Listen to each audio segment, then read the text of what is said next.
अल्पवयीन मुलीचे लैंगिक शोषण करून तिला आत्महत्येस प्रवृत्त करणारा फरार पोलीस शिपाई पवन वडगावे अखेर अकोला पोलिसांच्या जाळ्यात। अल्पवयीन मुलीचे लैंगिक शोषण करून तिला आत्महत्येस प्रवृत्त केल्याप्रकरणी फरार असलेला पोलीस शिपाई पवन वडगावे अखेर अकोला पोलिसांच्या जाळ्यात अडकला आहे। तब्बल 20 दिवस पोलिसांना चकवा देणाऱ्या आरोपीला नांदेड जिल्ह्यातील नारसी येथून अटक करण्यात आली आहे। बाळापूर पोलीस ठाण्यात कार्यरत असलेला आरोपी पवन वडगावे हा पीडित मुलीच्या घरी भाड्याने राहत होता।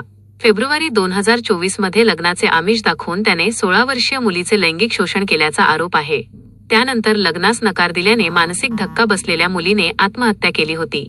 या घटनेनंतर संपूर्ण जिल्ह्यात संतापाची लाट उसळली होती।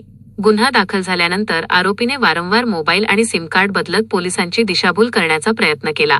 मात्र पोलीस अधीक्षक अर्चित चांडक यांच्या मार्गदर्शनाखाली स्थानिक गुन्हे शाखा आणि बाळापूर पोलिसांनी तांत्रिक तपास व गुप्त माहितीच्या आधारे आरोपीचा माग काढला। रविवारी रात्री विशेष पथकाने नांदेड गाठत सोमवारी पहाटे नारसी येथे सापळा रचला आणि आरोपीला अटक केली। या यशस्वी कारवाईमुळे अकोला पोलिसांच्या तपास कौशल्याचे सर्वत्र कौतुक होत आहे। पोलीस कर्मचारी बाळापूरचा पवन वडगावे याच्या विरोधात तर त्याच्यानंतर ती मुलगी दुर्दैवानं तिचा मृत्यू झाला होता। तर त्याच्यात आम्ही कलमवाढ केली होती आणि आपला आरोपी फरार होता। तर आता त्यानंतर माननीय SP साहेब अर्चितजी चांडक सर आणि आम्ही खूप त्याच्यात मेहनत घेऊन ठाणेदाराला जोडगे साहेबांना मार्गदर्शन केलं आणि त्याच्यामध्ये आता यश मिळालेलं आहे आणि आपला जो आरोपी आहे पवन वडगावे आता अटक झालेला आहे आणि आता पुढचा आम्ही तपास करतो।